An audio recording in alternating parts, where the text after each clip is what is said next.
Okay, Year 12. In this lesson, we're going to have a look at the Poisson distribution, named after this fella here, Simeon Denis Poisson. Now, he was a fairly prolific mathematician, and he came up with this really interesting idea where it's quite difficult to describe possibly, but where he looked at events occurring over time and the frequency of events happening over time, and turned expected values into a binomial distribution. So he modeled events happening over time in a binomial way. All right, it's quite difficult to explain. Best to perhaps look at an example. So we're going to let x be something like perhaps the number of cars passing at an intersection. Number of cars passing an intersection. Okay, so we might then have a look at how that plays out in terms of in 1 hour. So let's say we come up with a value. So number of cars passing an intersection in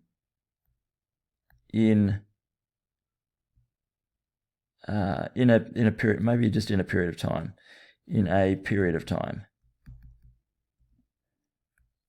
So what we're going to look at is, okay, so maybe we sit and we observe that there are an average or a mean number of maybe we stood at this intersection for a period of time and we noticed that there were an average of, and we'll call this average M, an average of like 9 cars perhaps passing this intersection every hour. So what that would mean for us is that we, and what Poisson did was he decided to model this information in a binomial way.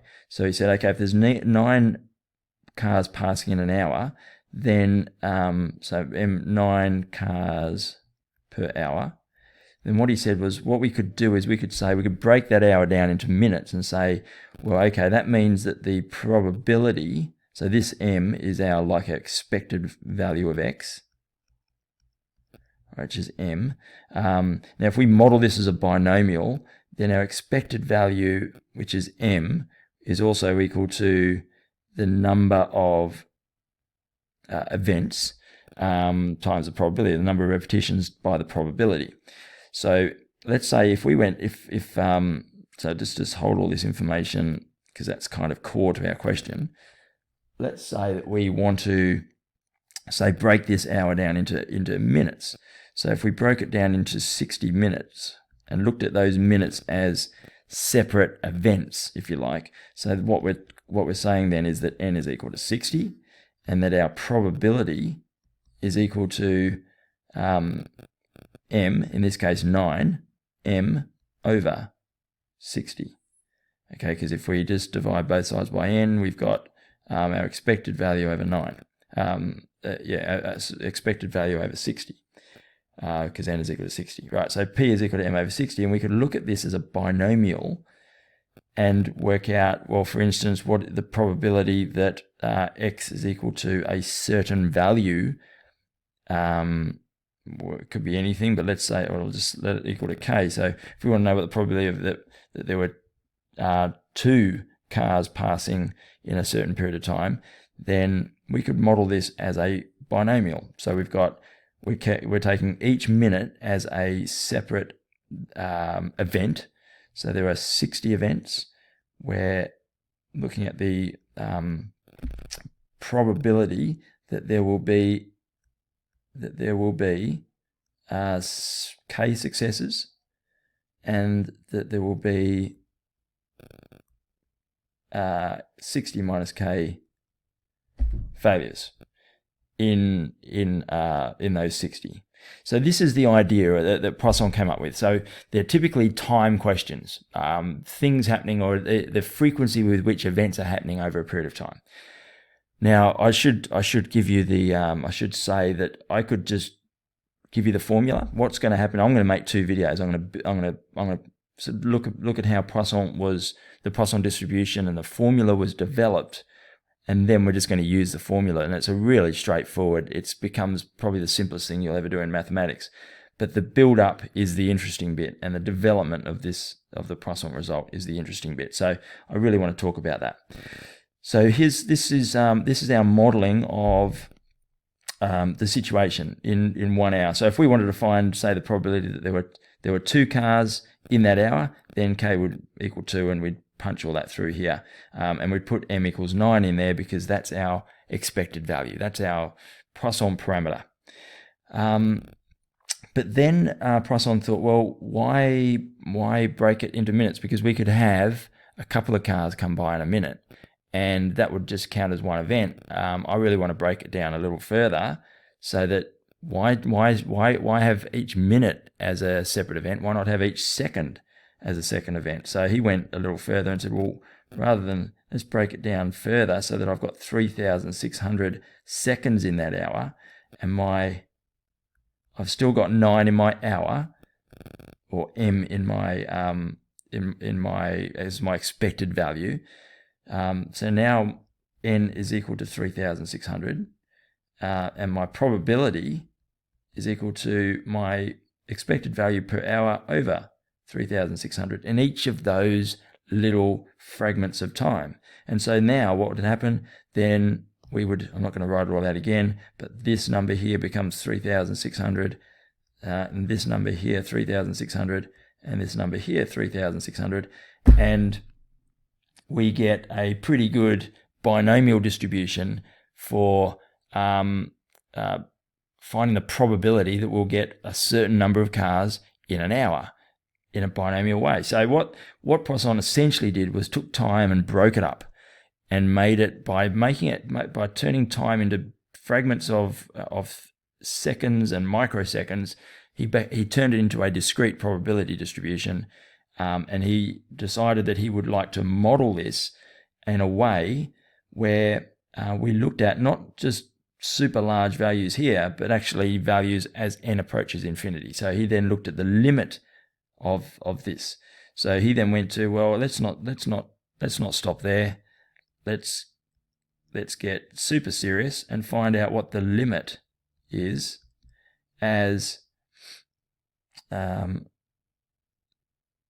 so what he did was, rather than 60 minutes, 3,600 seconds, he took n to infinity and said, okay, what's the limit of my probability as x equals k? Oh, sorry, that goes over here. Probability that x is equal to some value, arbitrary value k, is equal to the limit as n approaches infinity of nk. And then he's got this here is my m over n. That's to the power of k. And then 1 minus m over n to the power of n minus k. Okay, so continuing here, we've just to summarize what we've done so far, we've got this fellow Poisson who wants to model events, frequencies of events in time by breaking time down into small fragments. And he determined that breaking into minutes and seconds is great, microseconds, but actually what we want to do if we really want to nail this is we want to have a look at the limit as this number here, as we break time into smaller and smaller fragments, smaller and smaller units. So really, making these numbers bigger is good and makes it more accurate, gives us a better sense, but it gives us a better model. But mathematically, if we can take the limit as n approaches infinity, then we are going to be able to produce a much cleaner result. So this is where he got to, and then obviously the next stage is to simplify this. Now this is a quite a complex expression, but it does simplify quite nicely, and it simplifies to the Poisson distribution formula that we're going to end up using. but it's worthwhile developing this and working it through.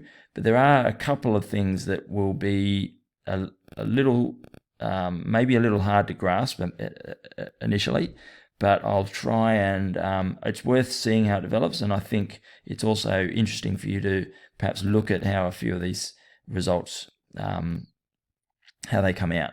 So we're now concentrating on this limit statement. Okay, so I'm going to write this out. I need to be careful of the time. Now this nk is n factorial. I'm just going to pause. Okay, so working quickly now, what we've got here are two little areas I want to bring your attention to. This one here, and this one here. Okay, so firstly, n factorial over n minus k factorial, that simplifies quite nicely to, right, because this is n minus 1, n minus 2, ...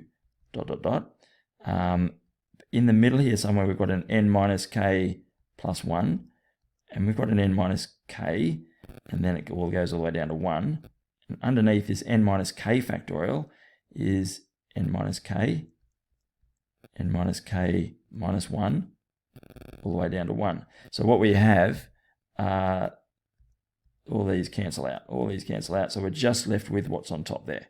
So that's the first thing, is that this simplifies to n minus 1, n minus 2, all the way down to n minus k plus 1, and there's k terms there.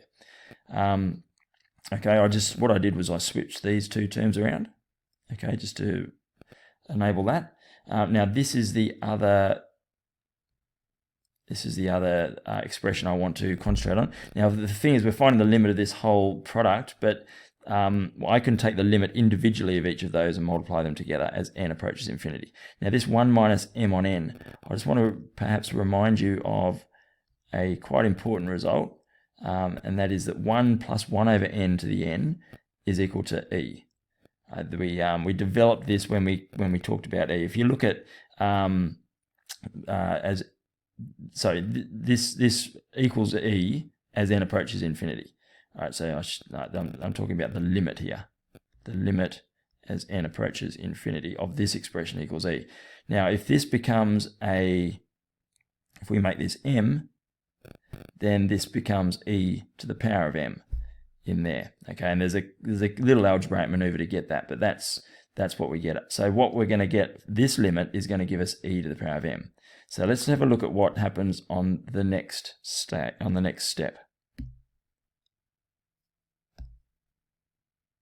Okay, looking at the limits as we go through now, the limit of this expression here, there's k terms here. So if you have a look at the lead term, that's going to have the polynomial of n to the power of k, but it'll also have a bunch of other terms, but the k will be the highest power. Now, my highest power underneath is also n to the power of k. So this limit as n approaches infinity is going to close in on n to the k over n to the k. So that's just going to go to 1.